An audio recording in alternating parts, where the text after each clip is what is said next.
Hi friends எல்லாம் எப்படி இருக்கீங்க? என்ன பார்க்க போகிறோம்? நெய் சாப்பாடு தான் செய்வோம். உருளைக்கிழங்கு வச்சு தான் செய்ய போகிறோம். நீங்கள் உருளைக்கிழங்கு கை மட்டும் தான் சேர்க்க போகிறோம், வேறு எதுவுமே சேர்க்கல. பாஸ்மதி ரைஸ் வந்து ஒரு கப் எடுத்துருக்கேன் நான். அது ஒரு அரை மணி நேரம் ஊறிக்கிட்டு இருக்கு. எப்படி செஞ்சேன்னு பார்த்தலாம் வாங்க. எல்லாம் பக்கத்தில் இருக்கனால பேசவே எனக்கு வர முடியாது, சிரிப்பு தான் வருது, எனக்கு என்னன்னு தெரியல. அடுப்பு ஆன் பண்ணிக்கலாம். நீ கடாயில் தான் செய்ய போகிறேன். கடாயில் நான் செஞ்சதே கிடையாது, தான் ஃபஸ்ட் டைம் ட்ரை பண்ணுறேன் கடாயில் செய்கிறது. நல்லா வருமானு தெரியல, ஆனால் நல்லா வந்துருந்துச்சு.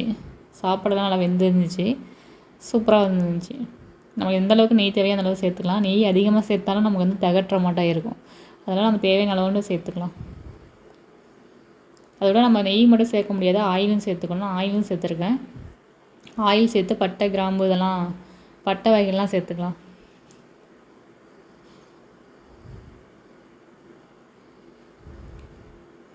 பட்டை வகைலாம் சேர்த்து நல்லா பொரியட்டும். அது கூட நம்ம வெங்காயம் கட் பண்ணியிருக்க வெங்காயம் சேர்த்துக்கலாம். ஒரு 2 வெங்காயம் கட் பண்ணி வச்சுருக்கேன், அதையும் சேர்த்துக்கலாம்.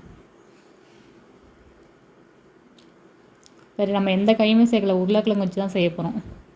இந்த சாப்பாடு என்னன்னு தெரியல, எனக்கு ரொம்ப பிடிச்சிருக்கு. எப்படியும் வாரத்தில் ஒரு டைம் ட்ரை பண்ணிடுறேன்.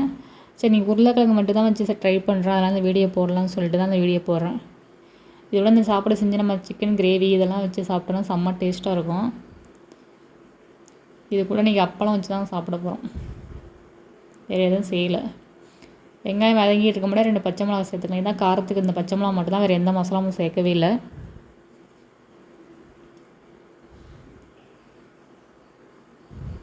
இதோட இஞ்சி பூண்டு பேஸ்ட்டு கொஞ்சமாக ஒரு 1/2 ஸ்பூன் போல் சேர்த்துக்கலாம். சேர்த்து தான் பச்சை வடை போகிற வரைக்கும் நல்லா வதக்கிக்கலாம்.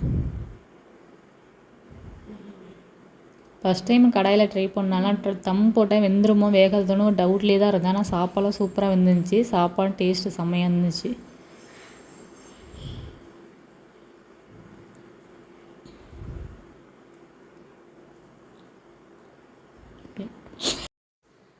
நல்லா பச்சை வடை பிறகு நல்லா வதக்கிட்டு புதினா கொத்தமல்லி சேர்த்துக்கலாம்.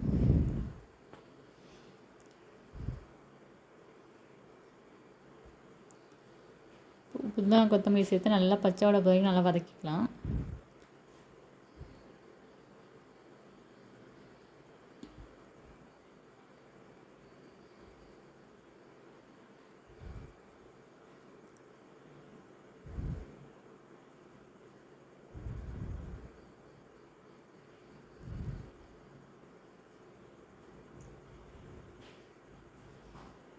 ரெண்டு தக்காளி கட் பண்ணி வச்சுருக்கேன், அதையும் சேர்த்துக்கலாம். இப்போது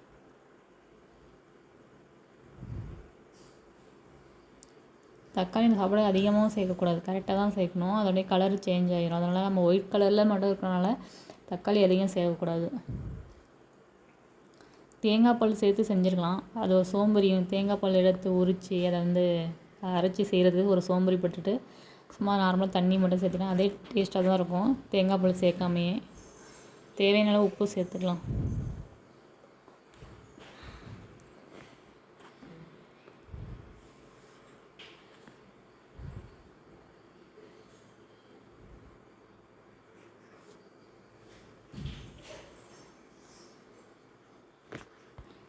எல்லாத்தையும் நல்லா வதக்கிக்கலாம். பச்சை வடை போகிற வரைக்கும் தக்காளியாக நல்லா சுருங்கணும், அந்த தோலெல்லாம் சுருங்க வரைக்கும் நல்லா வதக்கிட்டு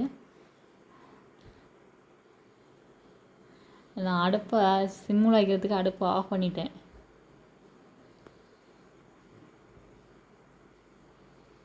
இப்போ வந்து உருளைக்கிழங்கு சேர்த்துக்கலாம். ஒரு 3 உருளைக்கிழங்கு இருக்கும், அதான் நான் கட் பண்ணி வச்சுருக்கேன்.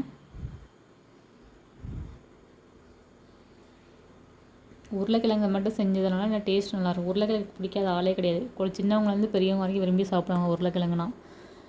இந்த சாப்பாடில் சேர்த்து சாப்பிடும்போது இன்னும் டேஸ்ட்டு வேறு லெவலில் இருக்கும். உருளைக்கிழங்குலாம் சூப்பராக வெந்துடும், வேகலைலாம் நினச்சிடாதீங்க, நல்லா வெந்திருக்கும். பூ போல் நல்லா வெந்திருக்கு, மாவு போல் நல்லா வெந்துருச்சு உருளைக்கிழங்குலாம்.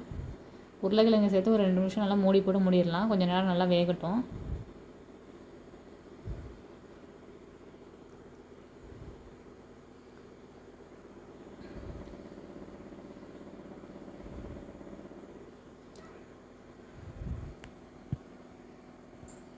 இந்த பாத்திரம் வந்து அடிக்கடி அடி பிடிக்கும், அதெல்லாம் கிண்டிகிட்டே இருக்கணும். சில்வர் பாத்திரங்கிறதுனால அடிக்கடி அடி பிடிச்சிக்கிட்டே இருக்கும்.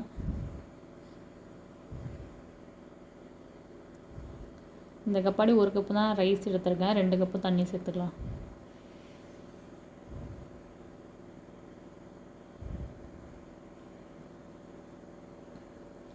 ரெண்டு கப்பு தண்ணி சேர்த்துருக்கேன் நான். சேர்த்து நல்லா கிண்டி விட்டு கொதி வந்தால் நம்ம அரிசியை சேர்த்துக்கலாம். ஊற வச்சு வச்சுருக்கோம் நம்ம அரிசி. பாஸ்மதி ரைஸ் தான் நீங்கள் சேர்த்துருக்கோம்.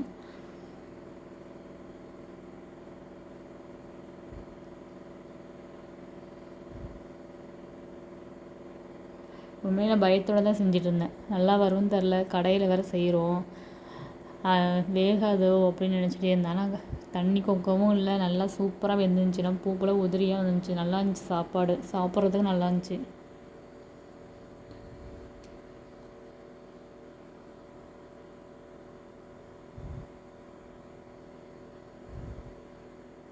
இப்போ ஊற வச்சுருக்க பாஸ்மதி ரைஸை சேர்த்துக்கலாம். ஏன் நான் இப்படி சைலண்டாக பேசுகிறேன்னா, அண்ணி பிள்ளைங்க பசங்களாம் ஏன் சிரித்து பக்கத்தில் வந்து சிரிச்சுக்கிட்டே இருக்காங்க. அதான் பேச வரல. வீடியோ எடிட் பண்ண என்னால் வர சிரிப்பு தான் வருது. எனக்கு என்னன்னு தெரில, அவங்கள பார்க்கல. நான் எப்பொழுதுமே தனியாக இருந்தால் வீடியோ எடிட் பண்ணிகிட்டே இருப்பேன். கூட இருந்தால் என்னால் எடிட் பண்ண முடியாது. அதனால் இப்போ எல்லோரும் இருக்கனால ஒரு மாதிரியாக சிரிப்பு வருது.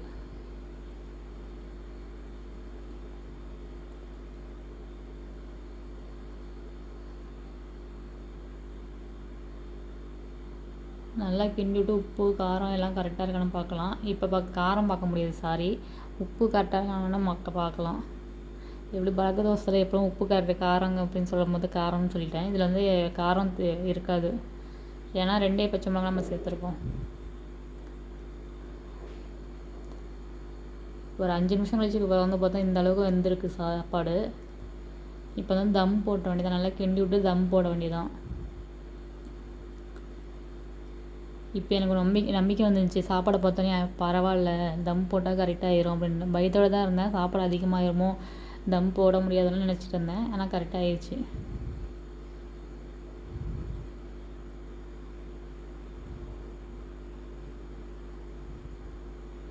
இந்த சாப்பாடு செய்கிறதுலேருந்து சந்தேகத்தோடு தான் இருந்தேன். நல்லா வரும்னு தெரில, என்ன பண்ண போகிறேன்னு தெரில, அப்படி இப்படின்னு யோசிச்சுட்டே இருந்தேன்.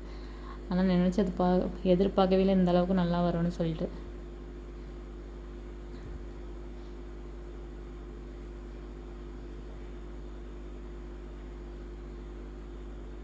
கரண்டு வேறு எத்தனை டைம் தான் போவோம். ஐயோ, வீட்டில் இருக்கவே முடியல.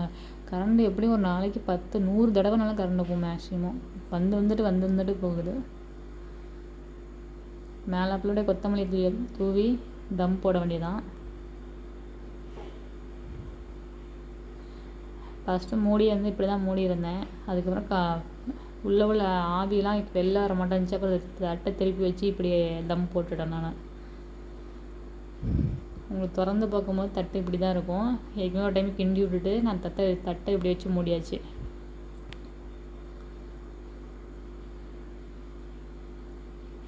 சூப்பராக எப்படி வந்திருக்கு பாருங்க. பார்த்தாலே தெரியுது நல்லா வெந்திருக்குன்னு. பார்த்தாலே தெரியுது, உங்களுக்கே தெரியும். பார்த்தாலே நல்லா உதிரியாக சூப்பராக சாப்பாடு நல்லா சாப்பிட்றதுக்கு செம்ம டேஸ்ட்டாக இருந்துச்சு. இன்னும் தேங்காய் பூ ஊற்றிருந்தாலும் இன்னும் டேஸ்ட் நல்லாயிருக்கும். அதுவும் உருளைக்கிழங்கூட சேர்த்து சாப்பிடும்போது வேறு லெவலில் செம்ம டேஸ்ட்டாக இருந்துச்சு. தேங்காய் பால் வேண்டி தான் மிக்சிங். மற்றபடி சாப்பாடெலாம் வேறு லெவலில் செம்ம டேஸ்ட்டாக இருந்துச்சு. இப்போ மற்றபடி நான் சாப்பாடு தட்டில் போட்டு அப்பளத்தை வச்சு சாப்பிட வேண்டியதான். இந்த வீடியோ உங்களுக்கு பிடிச்சிருக்குன்னு நினைக்கிறேன். பிடிச்சிருந்தா லைக் பண்ணி ஷேர் பண்ணி சப்ஸ்கிரைப் பண்ணுங்கள். கண்டிப்பாக ட்ரை பண்ணி பாருங்கள். ட்ரை பண்ணி பார்த்துட்டு அப்படின்னு கமெண்டில் சொல்லுங்கள். ஃபஸ்ட் டைம் வந்து கடாயில் செஞ்சுருக்கேன், அதனால் அந்த வீடியோ போட்டேன். ஏற்கனவே நான் நிறைய டைம் சாப்பாடு செஞ்சுருக்கேன், ஆனால் நான் கடாயில் செஞ்சதுனால இந்த வீடியோ நான் போட்டிருக்கேன். கண்டிப்பாக உங்களெலாம் பிடிக்கும்னு நினைக்கிறேன். பிடிச்சிருந்தா லைக் பண்ணி ஷேர் பண்ணுங்கள். இதே போல் அடுத்த வேலை பார்க்கலாம். ஓகே, பாய்.